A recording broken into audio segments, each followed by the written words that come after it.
पडत होता आणि त्यावरच राजकारण हे रंगलेलं आहे। एकूणच रस्ते सिमेंट कॉन्क्रीटच्या रस्त्यांवर आदित्य ठाकरेंनी देखील एकनाथ शिंदेंवरती टीका केलेली आहे की कुठेतरी कंत्राटदारांना खुश करण्यासाठीच हा सगळा अट्टहास केला जात होता। मग तो अनेक ठिकाणी हे प्रशासन फोल ठरलंय।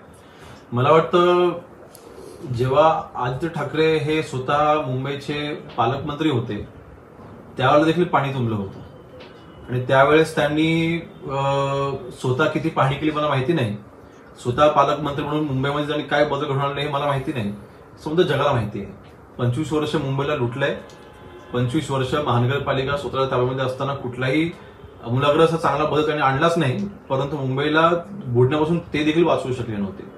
त्यावेळेला त्यांच्याकडे काय वक्तव्य व्हायची की बघा हिंदमाताला पाणी तुंबलं परंतु 2 तासात त्याचा निचरा झाला, अशी वक्तव्य त्यांची ऑन रेकॉर्ड आहेत। मग आज जेव्हा निचरा लवकर होतोय मग त्याचं देखील श्रेय तुम्ही शिंदे साहेबांना दिलं पाहिजे।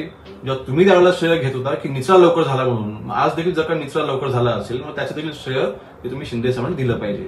थोडं जरा मोठं मन ठेवा। मला वाटतं अशा परिस्थितीमध्ये देखील राजकारण करणे हे दुर्दैवी आहे। आज ठीक आहे ते आता यंग लीडर आहेत, ते फील्डवरती उतरून पाहणी वगैरे करतायत, पण तेवढंच लक्ष स्वतः पालकमंत्री असताना घातलं असं करायची ही वेळ त्यांच्यावरती आज आली नसती। पण मला वाटतं माननीय एकनाथ शिंदे साहेबांनी जो निर्णय घेतला तो अतिशय योग्य आहे। एक कंत्राटदार एका रस्त्याला डांबरीकरण वर्षांना 2-3 वेळा करायचा, एका रस्त्याची दुरुस्ती वर्षांना 2-3 वेळा व्हायची, ती रोखण्यासाठी कॉन्क्रीटच्या रस्त्यांनी फरक काय पडला की एक कॉन्क्रीटचा केलेला रस्ता हा कमीत कमी 10 वर्ष त्याला काही होत नाही। आणि म्हणून मला वाटतं एकदा रस्त्यावरती ठीक आहे थोडा त्रास होतो, मला त्याची कल्पना आहे, परंतु आज त्रास आपण सहन केल्यानंतर पुढची 10 वर्ष आपली सुकर किंवा करायची त्यापेक्षा जास्त 10 वर्ष मला आता टेक्निकली तिसरी मला माहिती नाही, परंतु कमीत कमी 10 वर्ष तरी त्रास होणार नाहीये। पण मुंबईच्या भविष्याच्या दृष्टीने हे अतिशय योग्य पाऊल आहे। आणि कुठेही रस्ते कॉन्क्रीटीकरणामुळे पाणी तुंबलंय असं कुठेही नाही। जे काही लो लाईन एरियाज आहेत त्या एरियामध्ये जे काही पाणी तुंबलेलं आहे त्या बाबतीमध्ये माननीय एकनाथ शिंदे साहेब स्वतः फील्डवरती आहेत, ते स्वतः तिथे कंट्रोल रूममध्ये देखील गेले होते, आज अजूनही ते तिथे ऍक्टिव्ह आहेत, त्यांचं लक्ष आहे।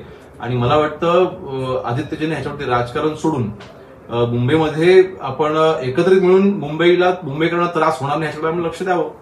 मिठी नदी प्रकरणी आज जी आर्थिक ईओडब्ल्यू कडनं जी चौकशी सुरू आहे विशेष SIT मार्फत, त्यामध्ये दिनू मोरिया अभिनेता यांचं नाव समोर आलेलं आहे, त्यांना देखील समन्स बजावण्यात आलेला आहे। कसं पाहता याकडे? आतापर्यंत 18 कंत्राटदारांना समन्स गेलेले होते। नाही बघा, मला कुठल्या बाबतीत राजकारण करायचं नाही, परंतु ही बाब आपण लक्षात घेतली पाहिजे।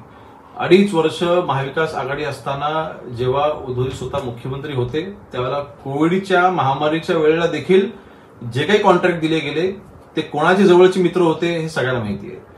आज देखील आता मिठी नदीचं देखील आपण उदाहरण जर का पाहिलं, ती मिठी नदीचा जे काही गाळ काढण्याचं कॉन्ट्रॅक्ट दिलं गेलं कदाचित तिथे देखील ह्यांचे काही जवळचे मित्र असतील आणि म्हणूनच त्यांना तिथे चौकशीसाठी बोलवलं गेलेलं आहे। पुराव्याच्या व्यतिरिक्त किंवा पुरावे नसताना कोणाला आम्ही काही त्रास किंवा जाणून बुजून राजकारण करण्याकरता आम्ही कोणाला तिथे बोलवलं नाही। ईओडब्ल्यूने बोलवलं असेल तर रितसर काहीतरी पुरावे असेल म्हणून त्यांच्या ती कारवाई करता किंवा चौकशी करता बोलवलेलं असेल। मग हे जवळचे कोणाचे मित्र आहेत, ह्यांची कोणासोबत पार्टनरशिप आहे, हे कोणासोबत तिथे पार्ट्या करतात ह्याची पण माहिती जगासमोर आली पाहिजे। म्हणून मला वाटतं आज स्वतः तुम्ही राजकारण करताय पण तुमचेच कदाचित मित्र हे अशा सगळ्या घोटाळ्यामध्ये जर का त्यांचं इन्व्हॉल्वमेंट असेल जरा तुम्ही सावधपणे राहावं असं म्हणजे त्यांना एक सल्ला असेल। कुठेतरी ईओडब्ल्यू हा आता प्रत्यक्षरित्या शिवसेना उभाटाच्या नेते यांच्यापर्यंत हा फास आवळला जाऊ शकतो का, अशा देखील चर्चा आता रंगू लागलेल्या आहेत। नाही, मला वाटतं आता दिनू मोरे हे त्यावेळेला तत्कालीन शिवसेनेच्या बॅकहँड मधून ते नेते होते हे सगळ्यांना माहिती आहे।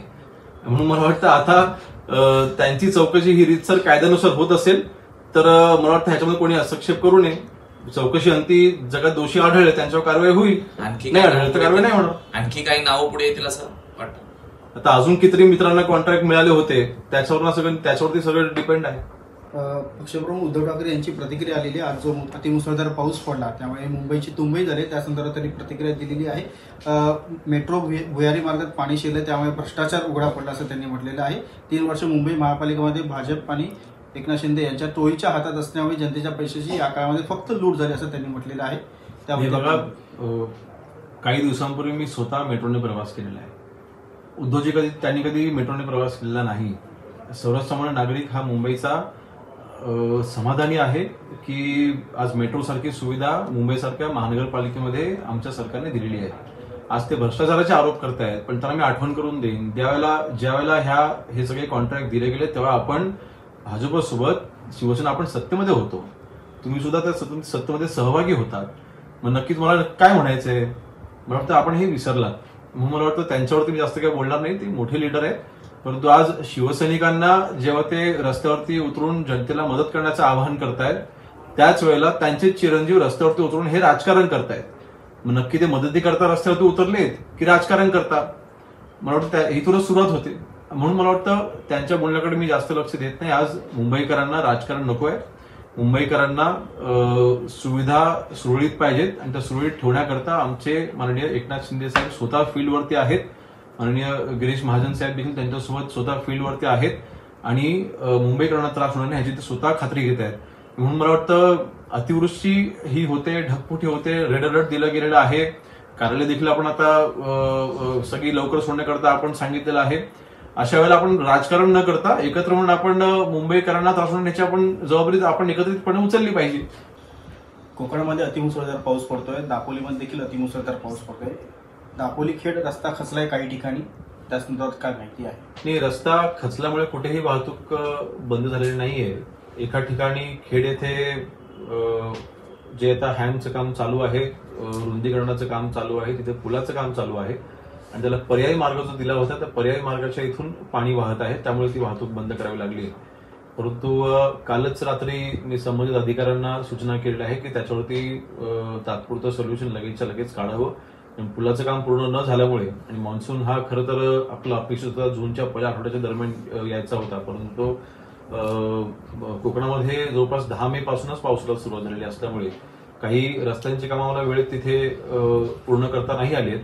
परंतु या अडचणीमुळे ते झालं होतं, परंतु त्याच्यावर आम्ही सोल्युशन काढून रस्ता आम्ही कार्यरत करतोय आणि तात्पुरती वाहतूक दुसरीकडे आम्ही वळवली आहे. परंतु रस्ता खचल्यामुळे कुठेही वाहतूक बंद नाही, परंतु अतिवृष्टीमुळे रस्त्याचं जिथे जिथे नुकसान होते त्या ठिकाणी आम्ही लक्ष ठेवून आहोत आणि नागरिकांना त्रास होणार नाही याची आम्ही काळजी घेतोय. मान्सून सक्रिय झालाय आणि पहिल्याच पावसामध्ये दाणादाण उडालेली आहे. कोकणामध्ये सतर्कतेचा इशारा हवामान विभागाने दिलाय. पुढील 3-4 दिवस अति मुसळधार पाऊस पडणार आहे. काय अलर्ट आहे? मला वाटतं रेड अलर्ट हे देण्यात आलेलं आहे आणि मी मगाशी म्हटल्याप्रमाणे इतका लवकर मान्सून येईल अशी अपेक्षा नव्हती, परंतु अतिवृष्टी सारखी परिस्थिती ही जेव्हा निर्माण होते त्यावेळेला सतर्कतेचा इशारा हा दिला जातो आणि तो दिला गेलेला आहे. म्हणून आपल्यामार्फत देखील आम्ही तमाम नागरिकांना हेच आवाहन करू की गरज पडल्यासच आपण घराच्या बाहेर पडावं आणि विशेषतः शेतीची कामं आहेत ती कृषी विभागाकडून सूचना आल्याच्या नंतर आपण पेरणी वगैरे चालू करावी, परंतु कोणालाही जीविताला हानी होणार नाही ह्याची आम्ही काळजी घेत आहोत. त्यासाठी ज्या उपाययोजना करायच्या आहेत त्यासाठी आमची सगळी यंत्रणा ही सज्ज आहे, आम्ही तयार आहोत. मच्छीमारांसाठी काही वेगळ्या सूचना देण्यात आल्या का कोकण किनारपट्टी? नाही, मासेमारी ह्या दरम्यान सध्या बंदच होते, त्यामुळे विशेष सूचना नाहीत.